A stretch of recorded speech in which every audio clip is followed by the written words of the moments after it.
জয় মা শ্যাম সুন্দরী। গতবারে আমি যে মা কালী এঁকেছিলাম সেই ভিডিওতে আমি বলে দিয়েছিলাম তোমরা কি আঁকা দেখতে চাও, কমেন্টে জানাবে। তো তোমরা অনেকেই কমেন্টে জানিয়েছো দুর্গা ঠাকুর, আবার কেউ কেউ বলেছো কালী ঠাকুর, আবার কেউ কৃষ্ণ, তো কেউ শিব। তো সব থেকে বেশি দুর্গা ঠাকুরের ওপর কমেন্টটা এসেছিল। তো আমি ভাবলাম প্রথমে দুর্গা ঠাকুরই আঁকা যাক। তো তোমরা দেখো আমি এই যে দুর্গা ঠাকুর আঁকছি, তো আমি এটা ব্রাশ পেন দিয়ে ওয়াটার কালার বানিয়ে রং করছি এবং পরবর্তীকালে ফেব্রিক কালার দিয়ে ফিনিশিং করছি।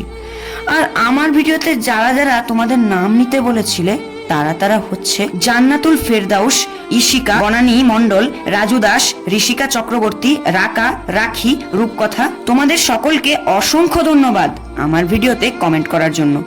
আর এই দুর্গা ঠাকুরের ছবিটা কেমন হয়েছে বলতে ভুলবে না, আর কমেন্টে অবশ্যই লিখবে জয় মা দুর্গা। ধন্যবাদ।